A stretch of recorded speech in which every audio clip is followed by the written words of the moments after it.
How's it going, everybody? Welcome back to another episode of RimWorld in our vanilla, no modded, all DLC run here. Episode 2? I think so. I think it's episode 2. Hope you guys have enjoyed the first 2 episodes, because we did do an episode 0, which is us just setting up the colony and kind of explaining some things as to what RimWorld is, because, you know, I do want to do a beginner-friendly kind of run here. And then episode 1, we kind of established a kind of basic setup here for our little colony here. We do have Christian, Doc, and Chef. We might rename Doc and Chef, but I like the Doc, so we might just rename Chef. If you guys have any interesting names for Chef, leave that down in the comments below. Speaking of comments, if you guys haven't already, make sure you guys subscribe and turn on notifications. And if you guys enjoyed the series, or at the very least just enjoyed the episode, make sure you guys leave a like, as it really does help out the series. Other than that, let's get right into today's episode. Let's go ahead and unpause. Go 2-speed here. We are going and getting a few things. I want to try to get our choke point here going, and it's going good. It looks like all the traps are made. Why are these forbidden? Allow. Who's not doing anything? You're planting, so you're doing something. Prioritize hauling. And prioritize hauling. I do want to try to get our guys some guns. Perhaps... I think there's an SMG or an AR we can get our guys. That'd be pretty good. I do want to get these or survival meals inside. Is this at least... yeah, overhead mountain. Yeah, so that's fine. Okay. The barracks aren't going to be nice. Well, I do want to check their mental state real fast. So, one of the components you need to be aware of with your colonists. So, building an open room like this isn't a bad thing. It's counted as what is known as a barracks. However, they do still have... where is it? Bio, health, needs? I think it's needs. Needs are kind of their mental well-being as much as it is their food, their sleep, their recreation, stuff like that. So it says they're outdoors, or at least this individual Christian says he's outdoors. Comfort is about 66%. That's okay. It's not great, but it's okay. Beauty could definitely be better. Recreation could also be better. Sleep is fine. And then food's obviously going down, and mood's pretty much in the middle, which is, again, fine. And we can see what is contributing to the mood. So we can see very low expectations, which is good. It is good that there are very low expectations. There's, you know, some good optimism here. This is what initial optimism is what you get with all your new colonists. And it's to just kind of help you get through that rough patch of just getting a colony going. As you can see, it expires in 6.1 days. So we do have to be cognizant of this, because once this 10 goes away, the mood is going to drop quite, well, not quite considerably, but it is going to drop to about 40%. So we do want to try to offset it, and of course we can see comfortable, so, you know, well, not great, but comfortable. And then we can see the things that are reducing our overall mood. So we can see that he's hungry, there's some minor pain, it's an unsightly environment, slept in the cold, slept outside, disturbed sleep, and ate without a table. Well, the table, the sleep, the outside, the cold, the environment even, and to an extent the pain, we can technically solve all of these problems. Now, we're not going to be able to solve all of them today, nor are we going to be able to solve all of them within this episode. However, we can at least try to get some of them going. For instance, the 8 without table. Well, now we have a table, we have chairs, so that should disappear eventually from everybody. The outside portion, again, will eventually disappear once we get everything enclosed here in our little hut, well, cavern. And so that should also go away. And the sleeping in the cold will go away once we build some heat inside of this mountain, because as we can see, it is 48 degrees outside. That is Fahrenheit. You can turn, I believe default is Celsius, but I am a American and I use freedom units. So Fahrenheit it is. If enough of you are European, I suppose I will suck it up and switch to Celsius.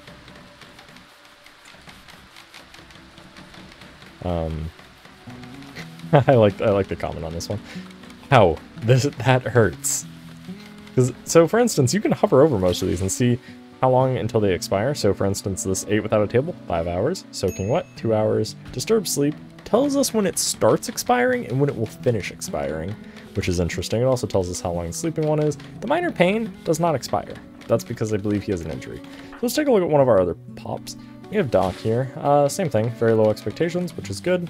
Some other things. Let's look at Chef. Again, very low expectations. And a couple other things. Most of these are going to be the same. Some of them, for instance, this one. A cute animal nuzzled me. Okay. I do want to get... We do have the research table going. Doc is getting some things going. We do have the chessboard now, which is good. Can we actually get some of these things hauled, please? Prioritize that, please. And then... Architect, structure, wood. Space is already occupied.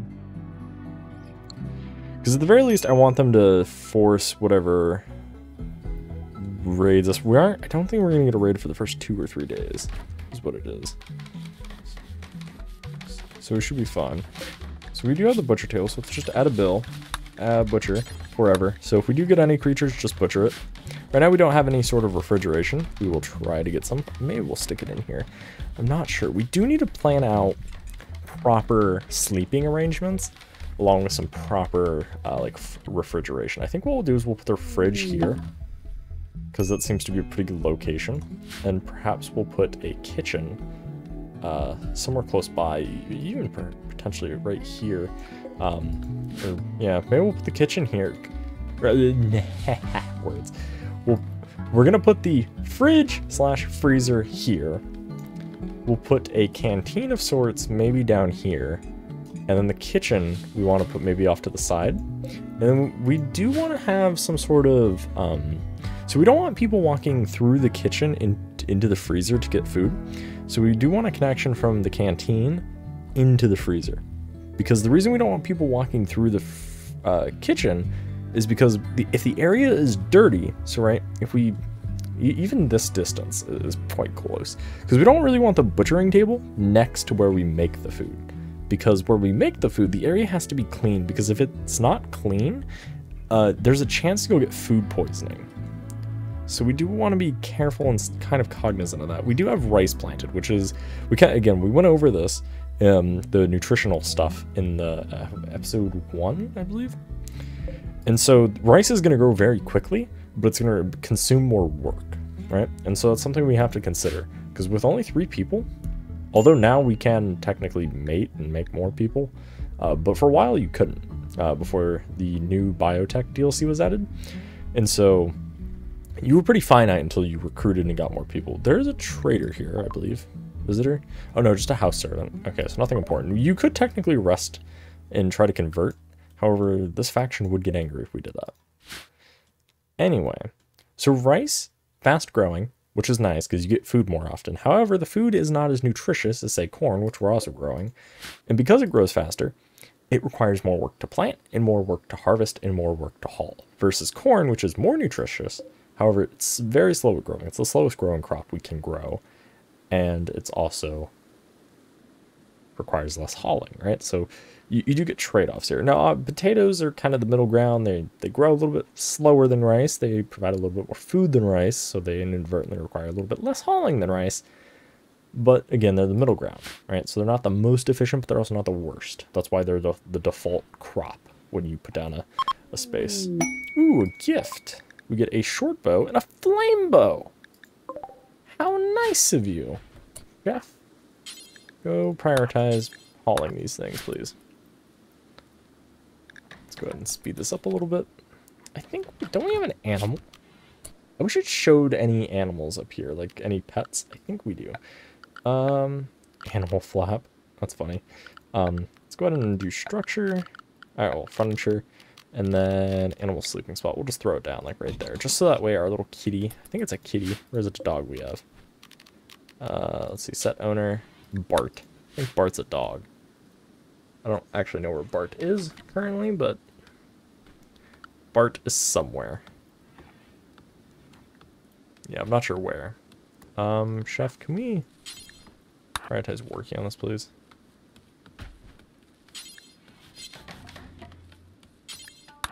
And then prioritize on these walls, please. We do need some warm clothes.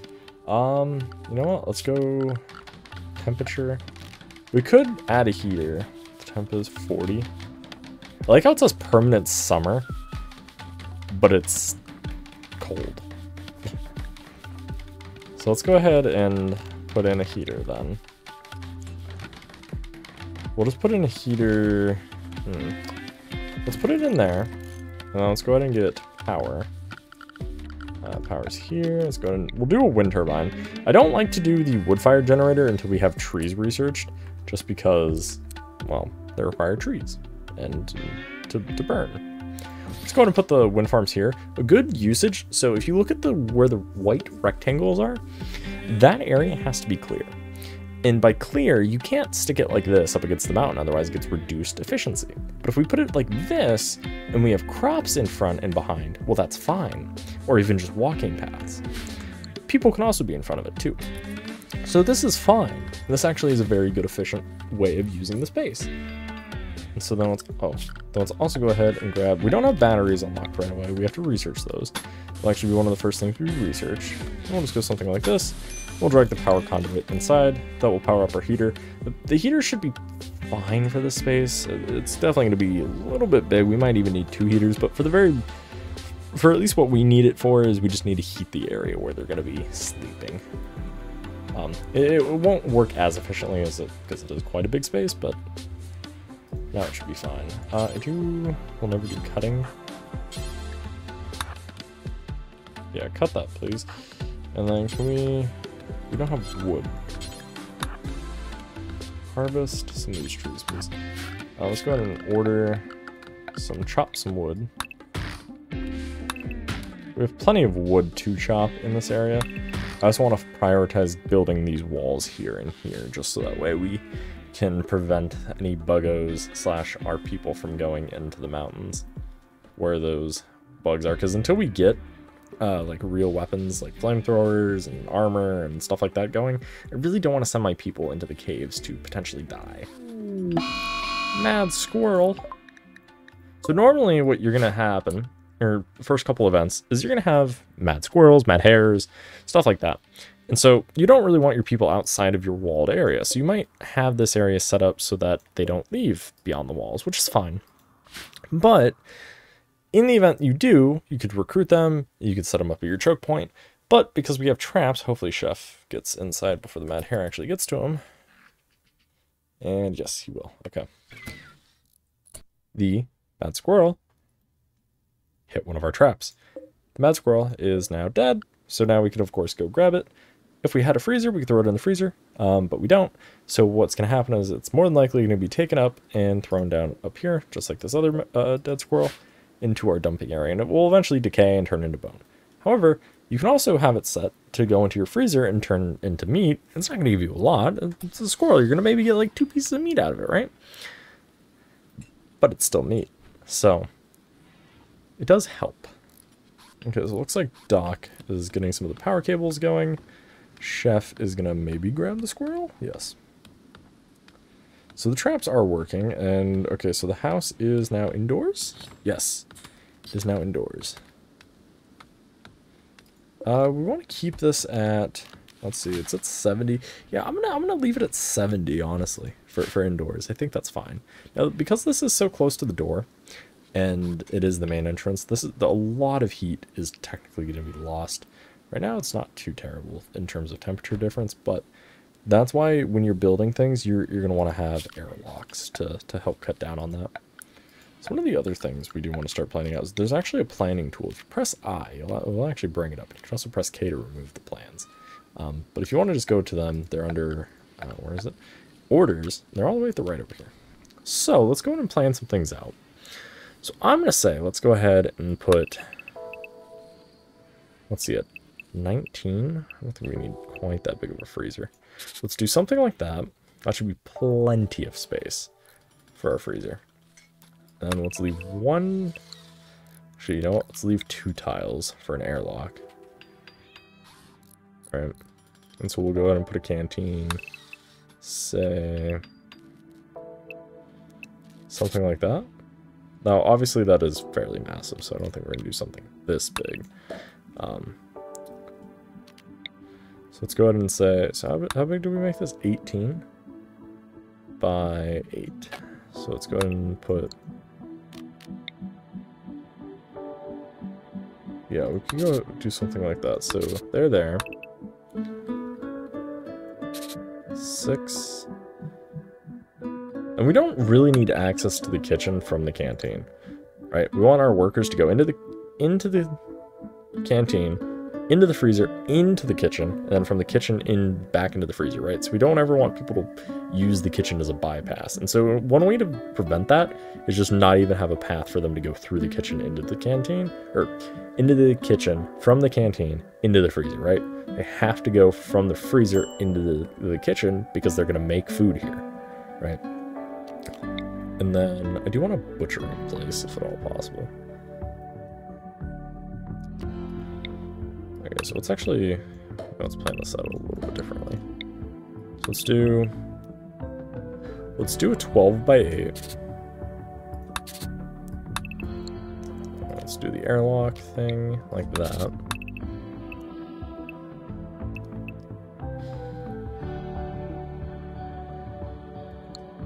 Let's do one more in. Like that, because then that allows me to do that. And then I do want one wall for this. And then we'll just do a small butchering room like that. So we'll put 2 butchering benches, that should be plenty. And then in the actual kitchen itself, we'll have, we can have a lot. I'll plan for a bunch, but that should be plenty for the actual kitchen. And then, so do we make this 12? And then really same design here. I'm gonna do it symmetrical, just.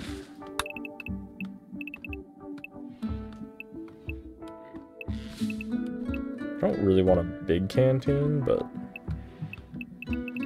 we'll start out with something like that. That should be fine. If we need to, I guess we can expand it this way a bunch, like that, but let's go like this. And right now, while we're planning things out, our pops are doing other somewhat important things that we have queued up for them. Okay, so let's go ahead and plan out some sort of hallway. So when you're doing your hallways between, whether you're in a, for our case, we're doing a mountain base, but if, say, you were building buildings, well, the buildings are going to be a little bit different. And we could, a lot of this, in my opinion, is going to be farmland, so we're not going to have to worry about, like, buildings, although we might have some out here, out and about. We might even do temporary shelter out here, like temporary prison of sorts. So for when you're doing hallways, so you can do 1 wide, which is fine. However, your pops are going to get stuck in between each other. It's going to slow down a lot. Oh, hey, it's time to name our colony. What should we name it? So we have to name our faction. This is the first thing. Then we also have to name our town or our city, our colony. I guess really our colony. It says local settlement, but really it's the whole colony. So our faction, what should we call it? Like the Federation? The Federation. And then for the settlement, call it New Rome. I like New Rome. New Roma. New Rome.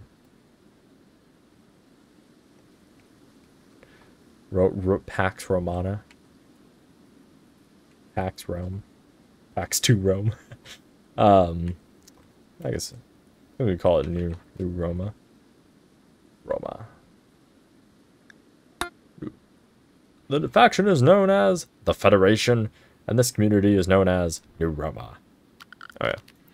As for the plans here, so the hallway can be 1, it can also be 2, or it could be 3.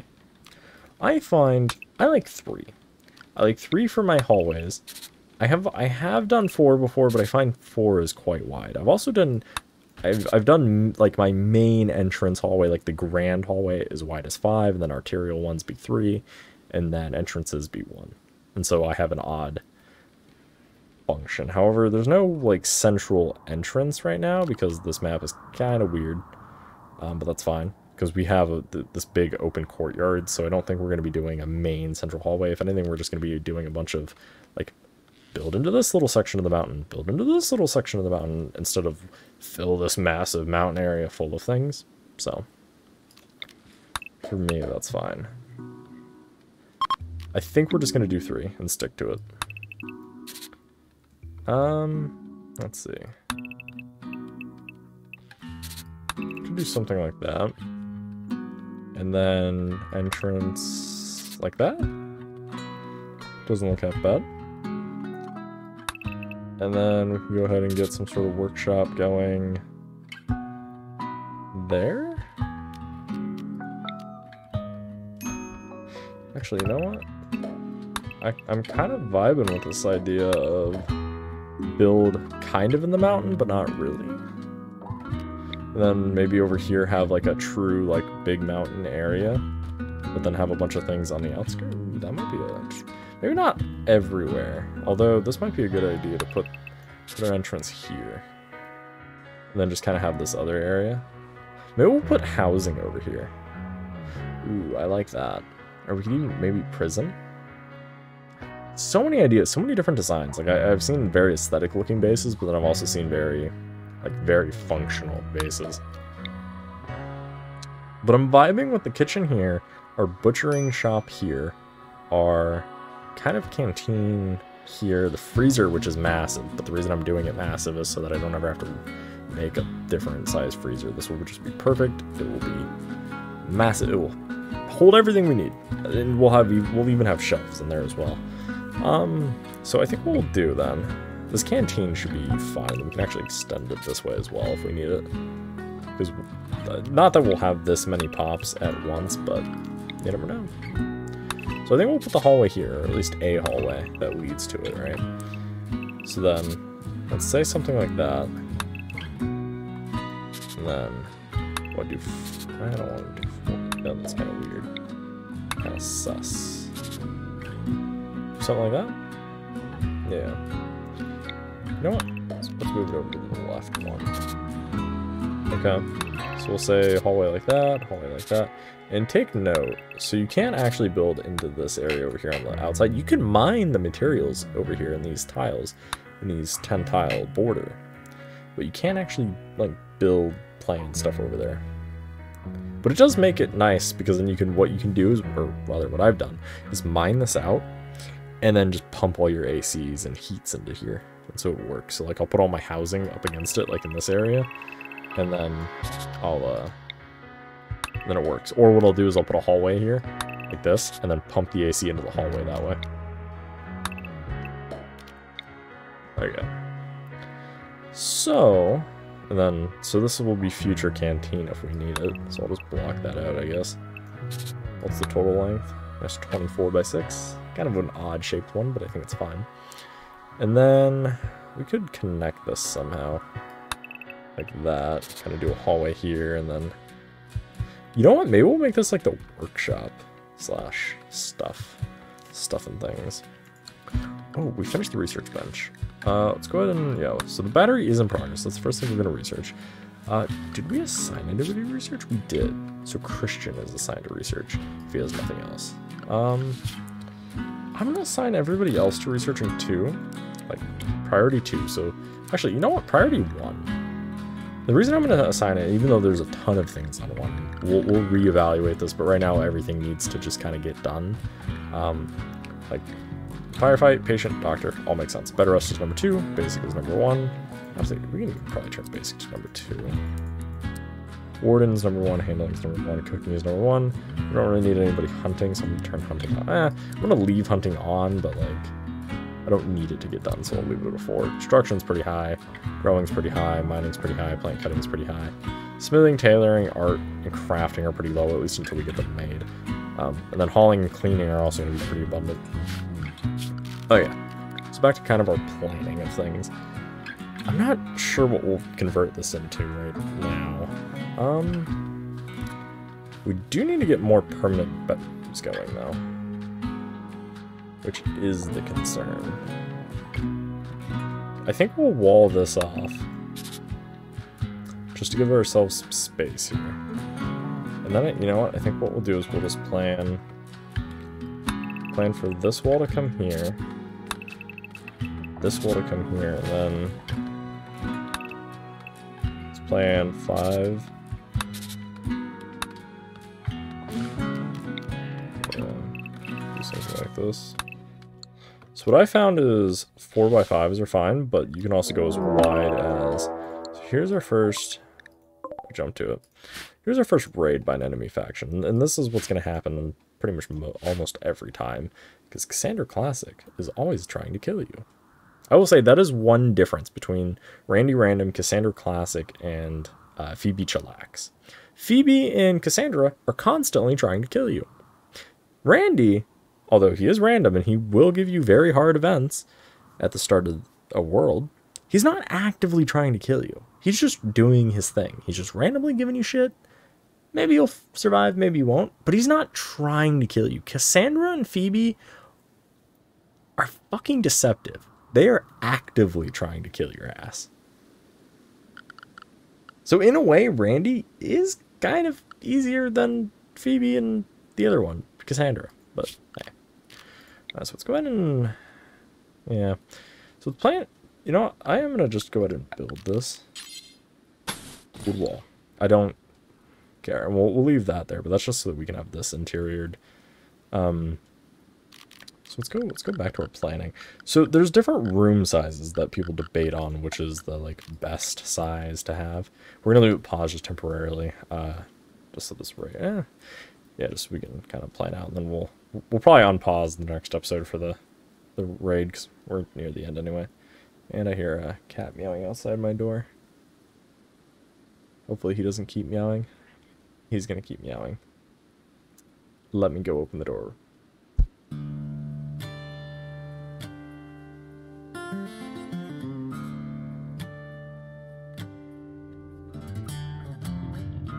It's either I let him in and meow, or he just keeps meowing.